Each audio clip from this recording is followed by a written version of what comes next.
नमस्कार दोस्तों, आप सभी का स्वागत है आपके अपने YouTube channel study with Ravi पर। दोस्तों, इस क्लास में हम 100 प्रश्नों का एक प्रैक्टिस सेट करने वाले हैं। इस प्रैक्टिस सेट में 20 प्रश्न हिंदी के, 40 प्रश्न उत्तराखंड जीके के, 40 प्रश्न दोस्तों ऑल जीके, जीएस और रीजनिंग के हैं। ठीक है, जिस प्रकार से दोस्तों यूके ट्रिपल एससी और यूके पीएससी 100 मार्क्स का वनडे एग्जाम कंडक्ट कराता है, उसी बेस पर हमारा ये प्रैक्टिस सेट है। इस प्रैक्टिस सेट के माध्यम से आपको अभ्यास करने का मौका मिलेगा। ठीक है, तो दोस्तों आप लास्ट तक इस प्रैक्टिस सेट को जरूर देखिएगा और अपने मार्क्स काउंट करिएगा कि आपने 100 में से कितने क्वेश्चन सही किए और कितने गलत किए। ये स्कोर आपको कमेंट करके शेयर करना होगा। ठीक है, तो चलिएगा शुरू कर लेते हैं आज के अपने इस प्रैक्टिस सेट को। पहले दोस्तों हिंदी है, सामान्य हिंदी। ठीक है, जिसका पहला प्रश्न रहेगा, निम्नलिखित में से कौन सा शब्द चंचला का अनेकार्थी नहीं है। तो चंचला शब्द का अनेकार्थी शब्द कौन सा नहीं है, ये हमें बताना है। तो दोस्तों लक्ष्मी, बिजली और चंचल स्त्री ये इसके अनेकार्थी शब्द हैं, जबकि घेरा इसका अनेकार्थी शब्द नहीं है। तो राइट आंसर हो जाएगा ऑप्शन डी। अगला प्रश्न है, हिंदी भाषा का प्रादुर्भाव किस भाषा से हुआ है। तो हिंदी भाषा का प्रादुर्भाव दोस्तों संस्कृत भाषा से हुआ है। राइट आंसर रहेगा ऑप्शन बी। तीसरा प्रश्न है, भारतीय आर्य भाषाओं को कितनी भाषाओं में विभाजित किया गया है। तो भारतीय आर्य भाषाओं को दोस्तों 3 भाषाओं में विभाजित किया गया है। सही आंसर रहेगा ऑप्शन ए। पहली दोस्तों प्राचीन भारतीय आर्य भाषा, दूसरी मध्य भारतीय आर्य भाषा और तीसरी है दोस्तों आधुनिक भारतीय आर्य भाषा। ठीक है, तो आपको याद रखना है प्राचीन, मध्य और आधुनिक। ठीक है, तो इन 3 भागों में बांटा गया है भारतीय आर्य भाषाओं को। अगला प्रश्न है, बुढ़िया में प्रयुक्त प्रत्यय है। तो बुढ़िया शब्द में प्रयुक्त प्रत्यय है दोस्तों इया। सही आंसर रहेगा ऑप्शन बी, छोटा ई य आ। ठीक है, तो ये दोस्तों इसमें प्रत्यय जुड़ा है। 5वां प्रश्न है, घी के दिए जलाना मुहावरे का अर्थ है। तो फ्रेंड्स घी के दिए जलाने का मुहावरे का अर्थ है खुशियां मनाना। राइट आंसर हो जाएगा ऑप्शन सी। 6वां प्रश्न है, यात्रियों के समूह को कहते हैं। यात्रियों के समूह को दोस्तों कारवा कहते हैं। सही आंसर रहेगा ऑप्शन सी। 7वां प्रश्न है, निम्नलिखित में शुद्ध वाक्य है। तो शुद्ध वाक्य हमें बताना है, इन 4 वाक्यों में से कौन सा सही रहेगा। तो पहला पढ़ लेते हैं, भक्तों की सेना जा रही थी। दूसरा है भक्तों की मंडली जा रही थी। तीसरा है भक्तों की टुकड़ी जा रही थी और चौथा है दोस्तों भक्तों की भीड़ जा रही थी। देखिए सभी वैसे सही हैं, पर हमें देखना है कि जो भक्तों का एक ग्रुप जाता है तो उस ग्रुप को हिंदी में क्या कहते हैं। तो उसे दोस्तों मंडली बोलते हैं। तो इसलिए सही आंसर रहेगा ऑप्शन बी। ठीक है, तो भक्तों की मंडली जा रही थी। ठीक है, तो ऑप्शन बी हमारा राइट रहेगा। 8वां प्रश्न है, स्वर कितने प्रकार के होते हैं। तो स्वर दोस्तों 3 प्रकार के होते हैं। पहला ह्रस्व स्वर, दूसरा दोस्तों दीर्घ स्वर और तीसरा है प्लुत स्वर। ठीक है, प्लुत स्वर। तो ये 3 प्रकार के स्वर होते हैं हिंदी वर्णमाला में। ठीक है, जिसमें दोस्तों 1 मात्रा का समय लगता है तो वह ह्रस्व स्वर होते हैं, जिसमें 2 मात्रा का समय लगता है दीर्घ स्वर होते हैं, और जिसमें दोस्तों 2 से अधिक मात्राओं का समय लगता है तो वह दोस्तों प्लुत स्वर होते हैं। ठीक है, 9वां प्रश्न है, बताना है आपको कि वैदेही वनवास पुस्तक के लेखक कौन हैं। तो वैदेही वनवास पुस्तक के लेखक दोस्तों अयोध्या सिंह उपाध्याय हरिओध हैं। ठीक है, तो सही आंसर रहेगा ऑप्शन डी। ठीक है, तो दोस्तों आपको याद रखना है कि वैदेही वनवास किसकी पुस्तक है, तो यह दोस्तों अयोध्या सिंह उपाध्याय की पुस्तक है, जिन्हें हरि ओद के नाम से जाना जाता है। 10वां प्रश्न है, भरपेट का उपसर्ग है। भरपेट शब्द में दोस्तों भर जो शब्द है तो वह आपका उपसर्ग रहेगा, तो राइट आंसर है ऑप्शन डी। ठीक है, जो उपसर्ग होते हैं दोस्तों तो वह शब्दों के शुरू में जुड़ते हैं। जो मूल शब्द होता है तो मूल शब्द में आगे आकर उसका अर्थ चेंज करते हैं। ठीक है, इसी प्रकार दोस्तों प्रत्यय, तो प्रत्यय जो मूल शब्द होता है मूल शब्द के अंत में जुड़ते हैं। ठीक है, जो उपसर्ग और प्रत्यय होते हैं तो यह दोस्तों आपके शब्दांश होते हैं, मतलब शब्द का एक हिस्सा होते हैं। ठीक है, ये भी आपको याद रखना है। उपसर्ग की बात करेंगे तो उपसर्ग दोस्तों 3 प्रकार के होते हैं, हिंदी उपसर्ग, संस्कृत उपसर्ग, ठीक है, और दोस्तों आगत उपसर्ग। तो आपसे पूछा जाए कि जो उपसर्ग होते हैं तो वह कितने प्रकार के होते हैं, तो दोस्तों 3 प्रकार के होते हैं, हिंदी, संस्कृत और आगत। आगत में हिंदी, फारसी, ठीक है, ये सब आ जाएंगे। अगला प्रश्न है, दुर्ग का संधि विच्छेद है।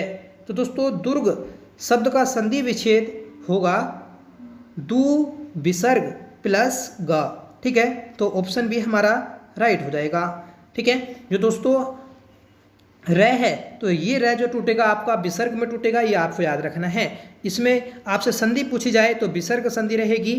विसर्ग संधि में क्या होता है दोस्तों, छोटा आ और बड़ा आ को छोड़कर कोई भी अन्य स्वर आए, ठीक है, और उसके बाद किसी भी वर्ग का तीसरा, चौथा और पांचवा अगर वर्ण आता है तो उन दोनों के मेल से दोस्तों विसर्ग संधि बनती है। ठीक है, तो ये आपको याद रखना है। 12वां प्रश्न है, मीन का पर्यायवाची शब्द है। तो मीन यह दोस्तों मछली का पर्यायवाची शब्द है, राइट आंसर रहेगा ऑप्शन सी। 13वां प्रश्न है, अत्याचार करने वाला वाक्यांश के लिए एक शब्द है। तो अत्याचार करने वाला किसे कहा जाएगा, तो ये कहा जाएगा दोस्तों आतताई। ठीक है, आतताई को बोला जाता है। ठीक है, तो यह आपको याद रखना है। अगला प्रश्न है, चिड़िया आकाश में उड़ रही है। वाक्य में उड़ क्रिया किस प्रकार की क्रिया है, तो उड़ जो क्रिया होगी यह दोस्तों आपकी आकर्मक क्रिया है, राइट आंसर रहेगा ऑप्शन बी। ठीक है, हंसना, रोना, सोना, ठीक है, दौड़ना, उड़ना, ये सब जो है दोस्तों आपकी आकर्मक क्रिया है।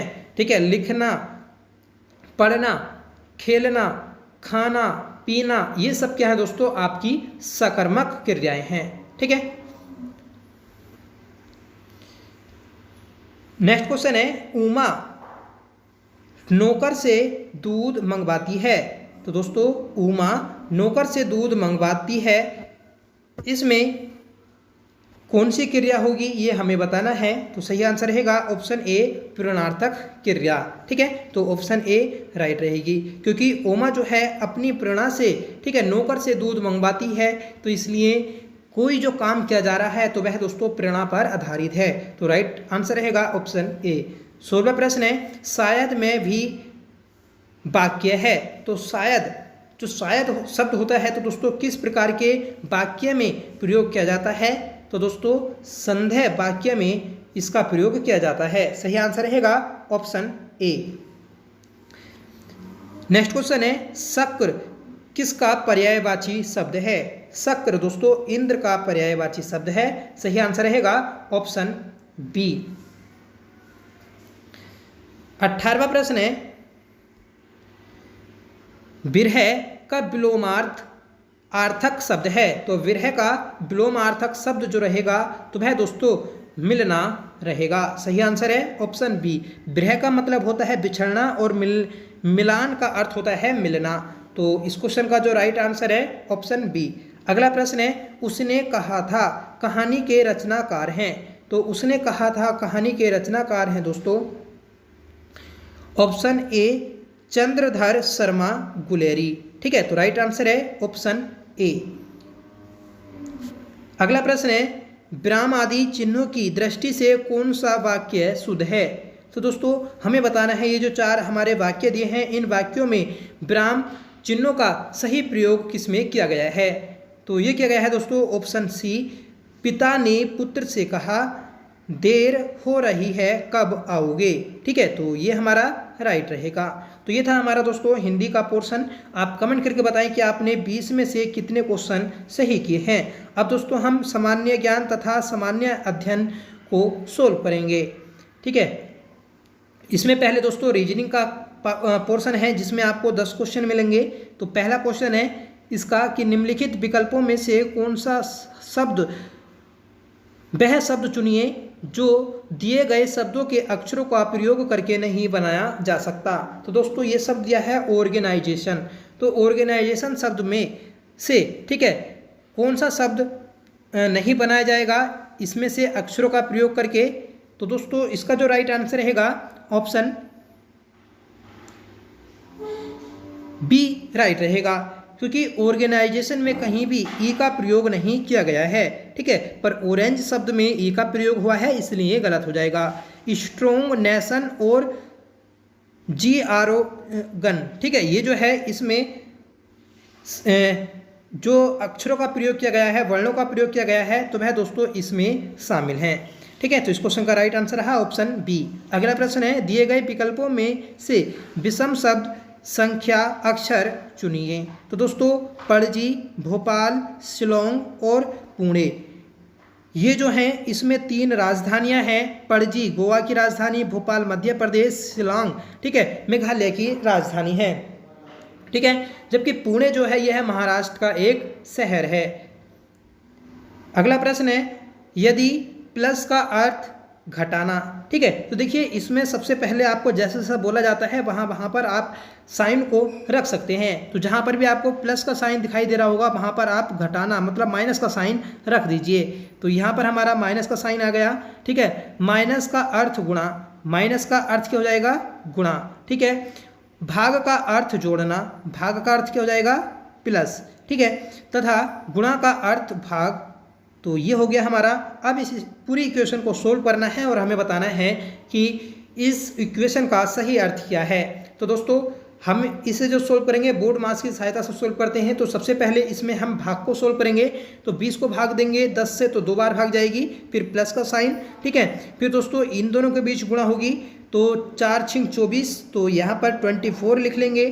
फिर माइनस का साइन है तो -6। अब इसे हम पूरा सोल्व कर लेंगे। तो देखिए ये हो जाएगा हमारा 26 में से 2 माइनस किए तो बचेगा 20। ठीक है, तो इसका जो राइट आंसर हो जाएगा ऑप्शन बी। अगला प्रश्न है यदि फाइल को 4690 लिखा जाए तो लाइफ को क्या लिखा जाएगा। ठीक है, तो इसे लिखा जाएगा सीधा, इसमें दोस्तों कोडिंग किया गया है। देखिए F का कोड है 4, ठीक है, I का कोड है दोस्तों 6, L का कोड है 9 और E का कोड है दोस्तों 0। ठीक है, इसी प्रकार हम यहाँ पर इसमें पुट कर देंगे और हमारा आंसर आ जाएगा। तो L का कोड क्या था दोस्तों 9। ठीक है, I का कोड क्या है, तो I का कोड है दोस्तों 6। ठीक है, और फ्रेंड्स F का कोड क्या है 4। ठीक है, और बचा हमारा E का कोड, तो E का कोड है 0। तो इसका जो राइट आंसर हो जाएगा 9640 राइट हो जाएगा। ठीक है, ऑप्शन डी। ठीक है, तो ऑप्शन डी हमारा राइट है।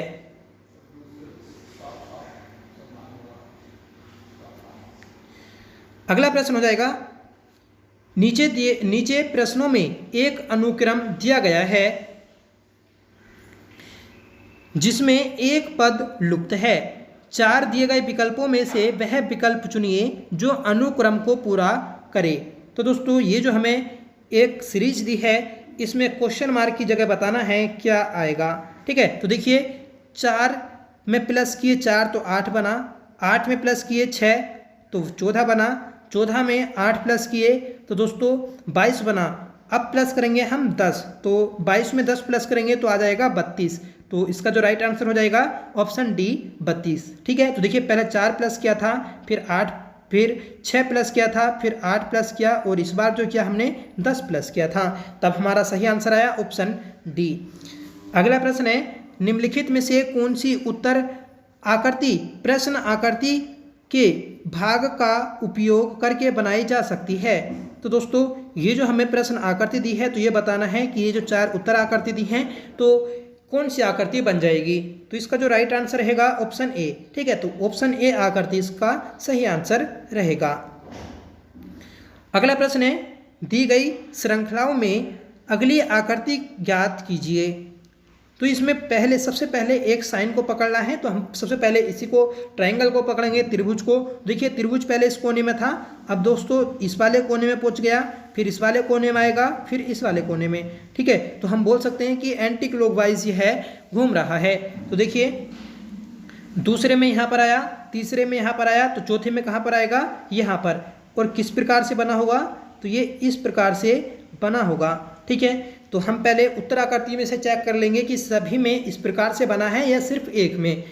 ठीक है, तो देखिए इसमें ये गलत हो जाएगा क्योंकि इस कोने में होना चाहिए था, यहाँ पर बना है पर यहाँ पर उल्टा बना है। तो देखिए ऑप्शन सी में बना है, ठीक है, ऑप्शन डी में नहीं बना।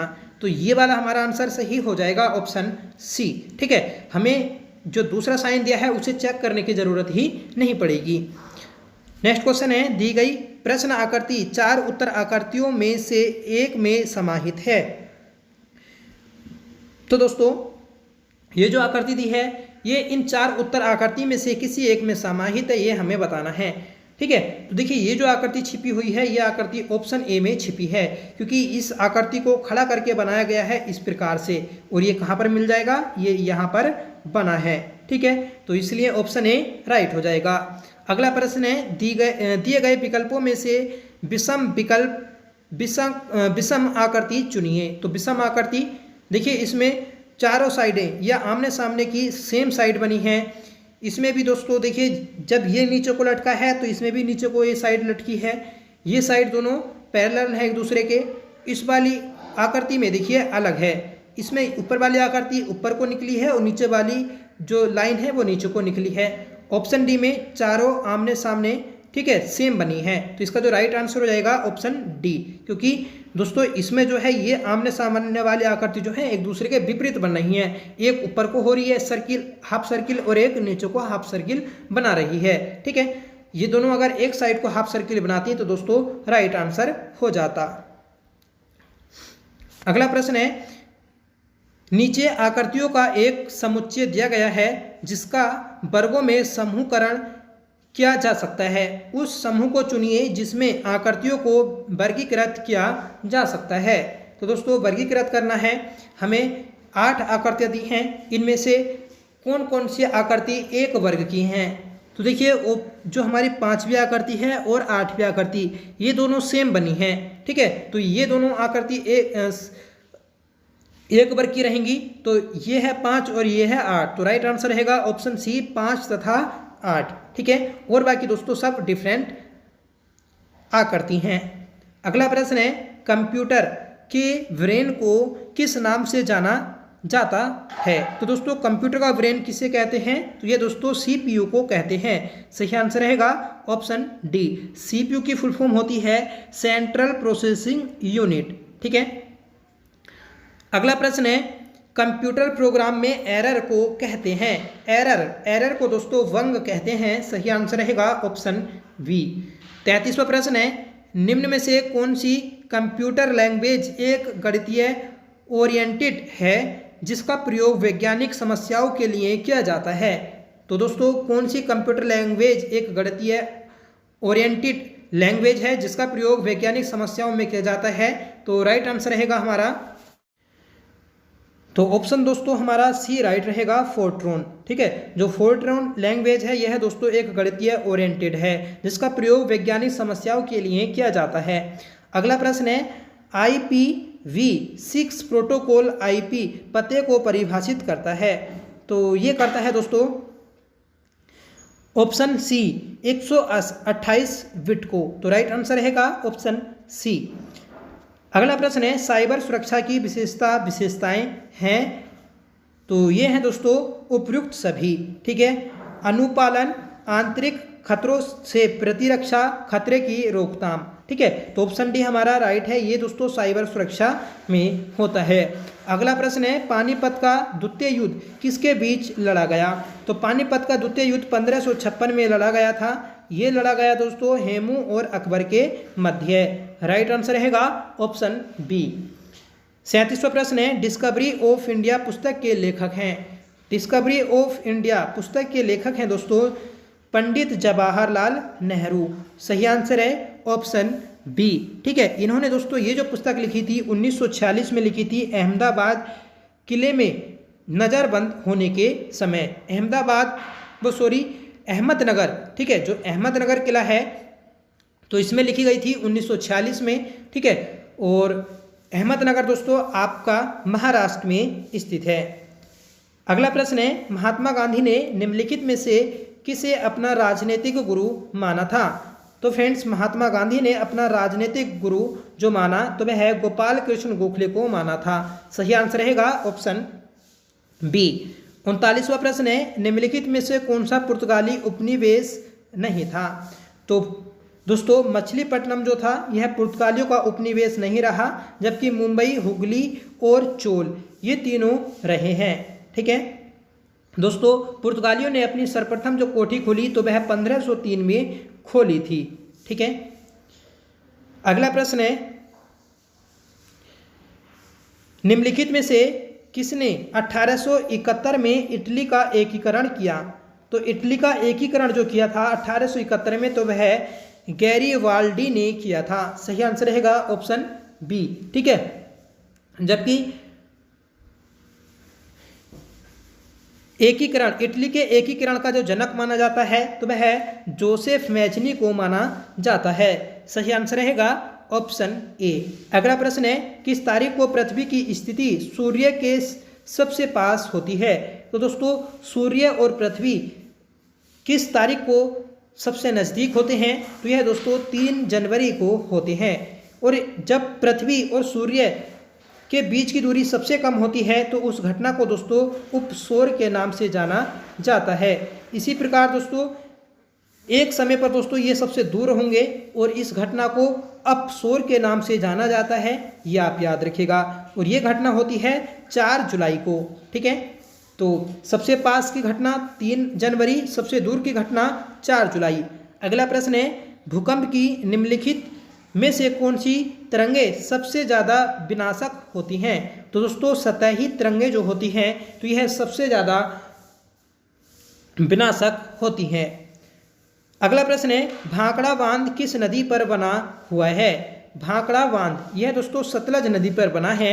सही आंसर रहेगा ऑप्शन सी। 44वां प्रश्न है, निम्नलिखित में से किस राज्य में काली मिट्टी पाई जाती है? तो काली मिट्टी दोस्तों गुजरात में पाई जाती है। सही आंसर रहेगा ऑप्शन सी।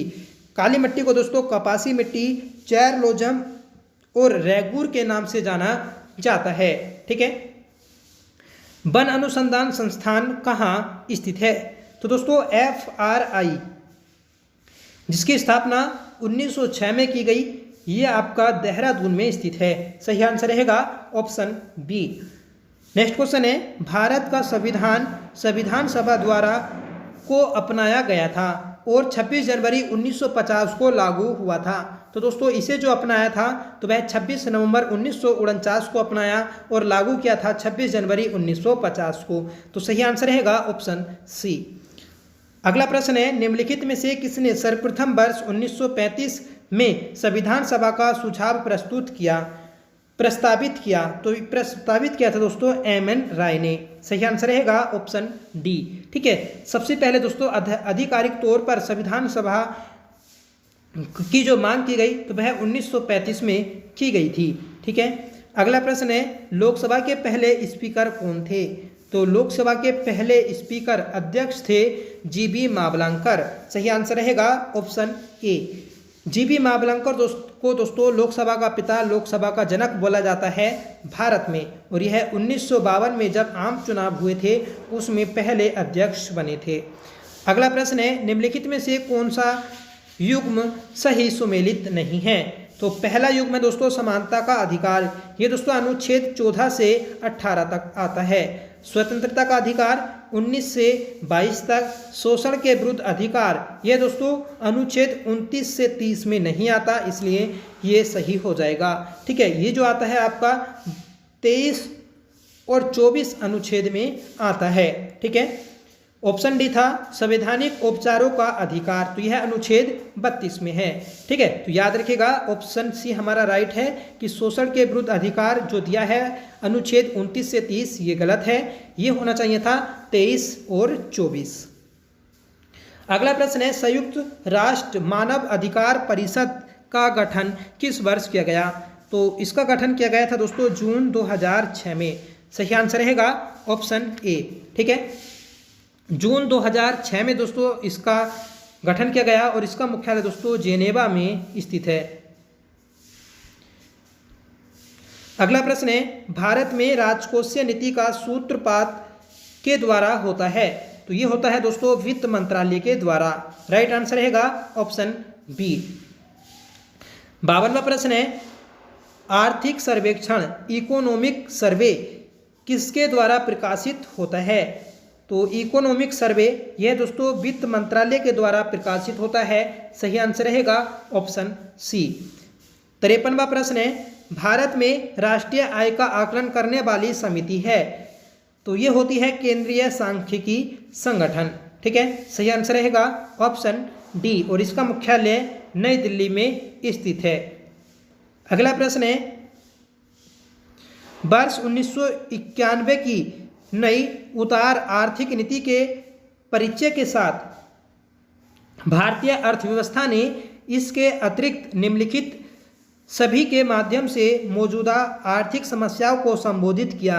तो ये क्या है दोस्तों औद्योगिकीकरण को 1991 में दोस्तों नई उदार नीति आती है। ठीक है, जिसमें वैश्वीकरण, उदारीकरण और निजीकरण को अपनाया जाता है। ठीक है, और इससे क्या होता है तो इससे आर्थिक समस्याएं जो होती हैं औद्योगिकरण की तो वह सोल्व होती हैं। अगला प्रश्न है भुगतान संतुलन खाते के चालू खाते के अंतर्गत निम्न में से किन पदों को शामिल किया जाता है? तो ये किया जाता है दोस्तों आयात, निर्यात और बीमा को। ठीक है, तो सही आंसर रहेगा ऑप्शन डी ये सभी। 56वां प्रश्न है प्रतिवर्ष विश्व भर में अंतर्राष्ट्रीय भ्रष्टाचार विरोधी दिवस कब मनाया जाता है? तो प्रतिवर्ष दोस्तों अंतर्राष्ट्रीय भ्रष्टाचार विरोधी दिवस जो मनाया जाता है तो यह आपका 9 दिसंबर को मनाया जाता है। सही आंसर रहेगा ऑप्शन सी। इसे मनाने की घोषणा की गई थी 31 अक्टूबर 2003 को। ठीक है, और किसके द्वारा की गई? तो यूएन संयुक्त राष्ट्र के द्वारा इसकी घोषणा की गई थी। अगला प्रश्न है तटीय क्षेत्रों की स्वच्छता बनाए रखने के उद्देश्य से शुचित्वा थिरम योजना किस प्रदेश में चलाई जा रही है? तो यह दोस्तों आपकी केरल में चलाई जा रही है। सही आंसर रहेगा ऑप्शन बी। अगला प्रश्न है दिसंबर 2023 में निम्नलिखित में से कौन सा देश आधिकारिक तौर पर चीन की बेल्ट एंड रोड इंफ्रास्ट्रक्चर पहल से हट गया है? तो यह दोस्तों इटली हट गया है। सही आंसर रहेगा ऑप्शन सी। 59वां प्रश्न है निम्नलिखित में से कौन से देश पाक स्ट्रेट से जुड़े हुए हैं? तो पाक स्ट्रेट से जुड़े हैं भारत और श्रीलंका। सही आंसर रहेगा ऑप्शन बी। अगला प्रश्न है निम्नलिखित में से किस वैज्ञानिक ने इंसुलिन का आविष्कार किया? तो इंसुलिन का आविष्कार क्या था दोस्तों? Frederick Grant Banting. ठीक है, और दूसरे इनके सहयोगी थे चार्ल्स हर्बर्ट वेस्ट। ठीक है, तो इससे आप बेंटिंग वेस्ट के नाम से जान सकते हैं कि बेंटिंग वेस्ट ये 2 व्यक्ति थे जिन्होंने इंसुलिन की खोज की थी या इंसुलिन का आविष्कार किया था। ठीक है, तो ये थे दोस्तों हमारे 40 प्रश्न जीएस के। ठीक है, अब आगे हम उत्तराखंड के 40 प्रश्नों को सोल्व करेंगे। ठीक है, तो पहला प्रश्न रहेगा कि उत्तराखंड का कुल क्षेत्रफल है? तो उत्तराखंड का क्षेत्रफल है दोस्तों 53,483 वर्ग किलोमीटर। राइट आंसर रहेगा ऑप्शन ए। ठीक है, अगला प्रश्न है थांगला दर्रा किस जनपद में स्थित है? थांगला दर्रा यह दोस्तों उत्तरकाशी में स्थित है, जो कि उत्तरकाशी और तिब्बत को जोड़ता है। इसी के अलावा थांगला, मुलिंगला, सांगचोकला और नेलंग ये दर्रे भी दोस्तों तिब्बत और उत्तरकाशी को जोड़ते हैं। एक आता है श्रृंगकंठ दर्रा, तो ये है उत्तरकाशी और हिमाचल प्रदेश को जोड़ता है। और एक आता है कालिंदी, कालिंदी दर्रा उत्तरकाशी और चमोली को जोड़ता है। अगला प्रश्न रहेगा 63वां कि उत्तराखंड में स्थायी भाषा में रूरी किसे कहा जाता है? तो ये कहा जाता है दोस्तों ग्रीष्म ऋतु को। सही आंसर है ऑप्शन ए। कुमाऊं व नेपाल को कौन सी नदी अलग करती है? कुमाऊं और नेपाल को दोस्तों काली नदी अलग करती है। सही आंसर रहेगा ऑप्शन सी। काली नदी यह दोस्तों उत्तराखंड की पूर्वी प्राकृतिक सीमा बनाती है, ये आप याद रखिएगा। और उत्तराखंड की पूर्वी या सबसे पूर्वी नदी बोलेंगे तो दोस्तों काली नदी को कहेंगे। अगला प्रश्न है सतोपंथ ताल उत्तराखंड के किस जिले में अब स्थित है? सतोपंथ ताल यह दोस्तों चमोली में स्थित है, जो कि गढ़वाल का 3 कोनों वाला ताल है। यहाँ से दोस्तों अलकनंदा नदी का उद्गम हुआ है। अगला प्रश्न है स्कंद पुराण में गढ़वाल को जाना जाता है। स्कंद पुराण में दोस्तों गढ़वाल को केदारखंड के नाम से जाना जाता है। सही आंसर रहेगा ऑप्शन डी। स्कंद पुराण में उत्तराखंड को 2 भागों में बांटा गया है। ठीक है, कुमाऊं भाग को दोस्तों मानस खंड और गढ़वाल क्षेत्र को केदारखंड के नाम से बोला गया। ठीक है, अगला प्रश्न है परमार साम्राज्य संबंधित है। तो परमार साम्राज्य अज्जापाल से संबंधित है। सही आंसर रहेगा ऑप्शन ए। 68वां प्रश्न है राजा सोमचंद किस साम्राज्य से संबंधित थे? तो ये दोस्तों चंद साम्राज्य का संस्थापक था। सही आंसर रहेगा ऑप्शन बी। अगला प्रश्न है श्रीनगर गढ़वाल में स्थित अजयपाल का राजभवन किस वर्ष भूकंप के कारण क्षतिग्रस्त हुआ? तो अजयपाल का राजभवन दोस्तों 1803 के भूकंप में क्षतिग्रस्त हुआ था। सही आंसर रहेगा ऑप्शन सी। ठीक है, और इसी में दोस्तों मोलाराम की चित्रशाला भी ध्वस्त हो गई थी। अगला प्रश्न है टिहरी गढ़वाल में ढाढक आंदोलन संबंधित था। तो यह दोस्तों कृषि को से संबंधित था। सही आंसर रहेगा ऑप्शन ए। 71वां प्रश्न है टिहरी बांध किस नदी पर स्थित है? तो टिहरी बांध यह दोस्तों भागीरथी और भिलंगना नदी के संगम पर स्थित है। राइट आंसर रहेगा ऑप्शन बी। 72वां प्रश्न है कि निम्नलिखित में से कौन सा एक युग्म सुमेलित नहीं है? तो दोस्तों पहला है लोहारी नाग पाला परियोजना, यह आपकी उत्तरकाशी में स्थित है। माला मनेरी परियोजना यह भी दोस्तों उत्तरकाशी में स्थित है। कीसो बांध परियोजना यह दोस्तों देहरादून में स्थित है। तो ऊपर की तीनों उपयुक्त सभी दोस्तों सही हैं। ठीक है, तो इसमें पूछा था कि कौन सा गलत है, तो कोई सा भी गलत नहीं है, इसलिए हमारा ऑप्शन डी राइट हो जाएगा। अगला प्रश्न है निम्न में से कौन सा जिला उत्तराखंड चाय विकास बोर्ड योजना में शामिल है? तो दोस्तों बागेश्वर और अल्मोड़ा उत्तराखंड चाय विकास बोर्ड योजना में शामिल है। सही आंसर रहेगा ऑप्शन डी। इसमें उत्तराखंड के 9 जिले शामिल हैं। ठीक है, अगला प्रश्न है उत्तराखंड में नई औद्योगिक नीति कब जारी की गई? तो उत्तराखंड में नई औद्योगिक नीति जो जारी की गई, तो यह जारी की गई थी दोस्तों 26 मार्च 2013 को। राइट आंसर रहेगा ऑप्शन ए। अगला प्रश्न है निम्न में से कौन सा म्यूजिकल इंस्ट्रूमेंट है? तो म्यूजिकल इंस्ट्रूमेंट दोस्तों हुड़का है। सही आंसर रहेगा ऑप्शन बी। अगला प्रश्न है उत्तराखंड में चित्रकला के अंतर्गत पद्मश्री प्राप्त करने वाले प्रथम व्यक्ति कौन थे? तो उत्तराखंड के पहले चित्रकार हैं दोस्तों जिन्होंने पद्मश्री पुरस्कार प्रदान किया, ये हैं रणवीर सिंह बिष्ट। सही आंसर रहेगा ऑप्शन डी।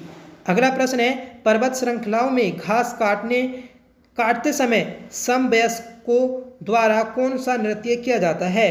तो इसमें क्या जाता है घसियारी नृत्य। सही आंसर रहेगा ऑप्शन बी। चांचरी नृत्य यह दोस्तों गढ़वाल क्षेत्र में किया जाता है, जो कि एक प्रेम गीत है, प्रेम नृत्य या फिर गीत बोलेंगे। अगला प्रश्न है निम्न में से कौन सा नृत्य स्त्री पुरुषों द्वारा चांदनी रात में किया जाता है? तो ऊपर आपको बताया था चांचनी नृत्य यह स्त्री और पुरुषों द्वारा चांदनी रात में किया जाने वाला नृत्य है। तुंगनाथ में शिव के किस अंग की पूजा की जाती है? तो तुंगनाथ में दोस्तों भुजाओं की पूजा की जाती है। ठीक है,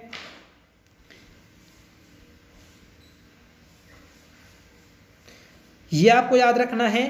केम तू रुक, ये दोस्तों पंच बद्री हैं और पंच केदार हैं और वह भी क्रम से, पहला केदार है केदारनाथ, दूसरा केदार दोस्तों मद महेश्वर, तीसरा है दोस्तों तुंगनाथ, चौथा है रुद्रनाथ और पांचवा है कल्पेश्वर नाथ। ठीक है, तो हम बोलेंगे कि तीसरा केदार कौन सा है? तुंगनाथ, और यह सर्वाधिक ऊंचाई पर स्थित है। इसकी ऊंचाई है 3680 मीटर, ये भी आपको याद रखना है। अगला प्रश्न है, कुमाऊं रेजिमेंट की स्थापना हुई थी? तो कुमाऊं रेजिमेंट की स्थापना 1948 में हुई, 1945 में हुई। सही आंसर रहेगा ऑप्शन बी।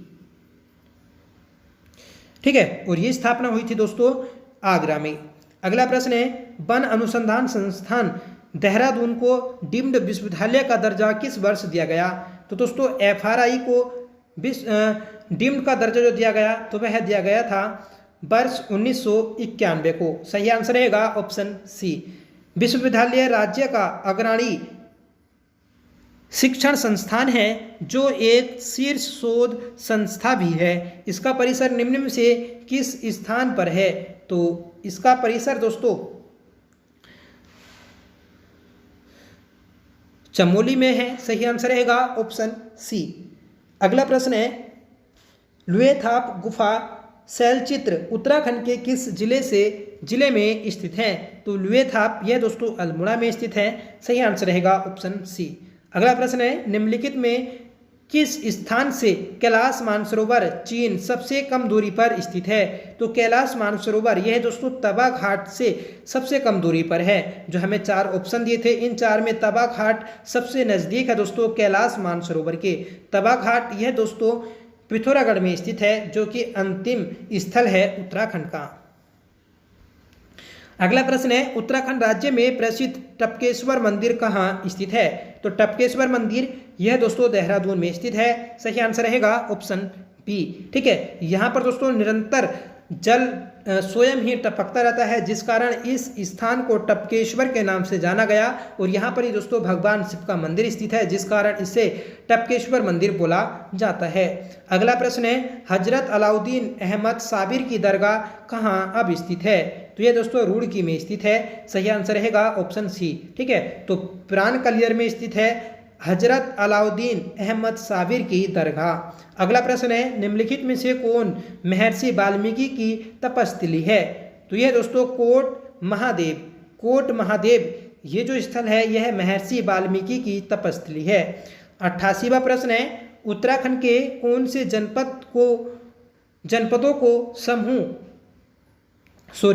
उत्तराखंड के कौन से जनपदों का समूह भूकंपीय स्थिति के अनुसार सर्वाधिक सक्रिय संवेदनशील क्षेत्र है? तो यह है दोस्तों आपका बागेश्वर और चमोली। सही आंसर रहेगा ऑप्शन सी। अगला प्रश्न है, उत्तराखंड के किस जिले में 7 फरवरी 2021 को ऋषि गंगा ग्लेशियर के फटने से प्राकृतिक आपदा आई?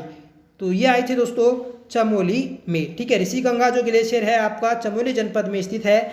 ये दोस्तों जब टूटा था तो 7 फरवरी 2021 को टूटा, जिस कारण दोस्तों एक प्राकृतिक आपदा आई थी। अगला प्रश्न है, भूकंप जोन 5 के अंतर्गत उत्तराखंड राज्य के कौन से जिले आते हैं? तो दोस्तों भूकंप 5 के अंतर्गत चमोली, अल्मोड़ा और चंपावत ये तीनों जनपद आते हैं। सही आंसर रहेगा ऑप्शन डी।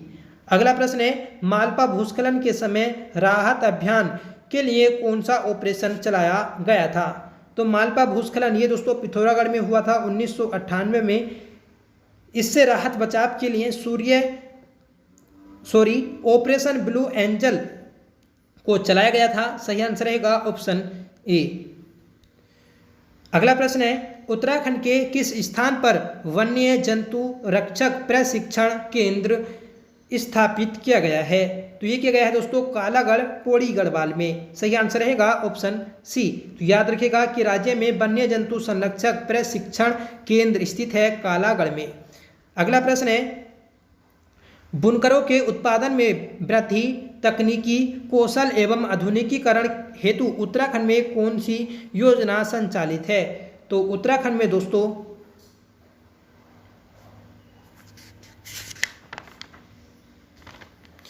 इनमें से कोई नहीं योजना संचालित है। सही आंसर रहेगा ऑप्शन डी। ठीक है, अगला प्रश्न है, राज्य में राजकीय नारी निकेतन का संचालन किस तरह की महिलाओं की सहायता एवं पुनर्वास हेतु किया जा रहा है? तो दोस्तों वैश्यवृत्ति में फंसी महिलाओं के लिए इसका संचालन किया जा रहा है, आप याद रखिएगा। अगला प्रश्न है, उत्तराखंड का सबसे कम अनुसूचित जाति वाला जिला कौन सा है? तो यह है दोस्तों चंपावत। सही आंसर रहेगा ऑप्शन बी। ठीक है, तो एससी में सबसे कम जनसंख्या कहाँ पर है? तो यह दोस्तों आपकी चंपावत में है। इसी प्रकार आपसे बोला जाए कि एसटी जनसंख्या सबसे ज़्यादा कहाँ पर है? तो यह है दोस्तों आपकी ऊधमसिंह नगर में है। एससी में सबसे ज़्यादा जनसंख्या कहाँ पर है? तो यह दोस्तों हरिद्वार में है। अगला प्रश्न है, उत्तराखंड में वर्ष 2024 में होने जा रहे 38वें राष्ट्रीय खेलों का आयोजन 7 स्थानों पर प्रस्तावित है, इनमें से कौन सा स्थान उस सूची में शामिल नहीं है? तो दोस्तों 2024 में जो 38वें खेल आयोजित किए जाने हैं, ठीक है, तो ये दोस्तों इसमें नरेंद्र नगर स्थान शामिल नहीं है। ये खेल 7 स्थानों पर आयोजित किए जाएंगे, यह आपको याद रखना है। ठीक है, और ये भी आप याद रखिएगा कि जो 2024 में 38वें राष्ट्रीय खेल आयोजित किए जाएंगे, तो ये दोस्तों अब 2024 में नहीं 2025 में आयोजित करने की घोषणा की गई है। अगला प्रश्न है, उत्तराखंड राज्य आंदोलनकारियों व उनके आश्रितों की मूलभूत सुविधाओं और राजकीय सेवा में आरक्षण संबंधी विधेयक पर विचार के लिए किसकी अध्यक्षता में प्रवर समिति का गठन किया गया था? तो ये किया गया था दोस्तों प्रेमचंद्र अग्रवाल जी की अध्यक्षता में। सही आंसर रहेगा ऑप्शन बी। आप कमेंट करके बताइएगा कि प्रेमचंद्र अग्रवाल वर्तमान में उत्तराखंड कैबिनेट में किस पद पर हैं। ठीक है, अगला प्रश्न है, निम्नलिखित में से उत्तराखंड के किस स्थान पर G20 शिखर सम्मेलन से संबंधित बैठकों का आयोजन किया गया? तो ये किया गया दोस्तों रामनगर और नरेंद्र नगर में। सही आंसर रहेगा ऑप्शन सी। नेक्स्ट क्वेश्चन है, हैदराबाद में आयोजित इंटरनेशनल न्यूट्री सीरियल कन्वेंशन में निम्नलिखित में से किस राज्य को मोटे अनाज क्षेत्र में निवेश को बढ़ावा देने वाला सर्वश्रेष्ठ राज्य का पुरस्कार मिला है?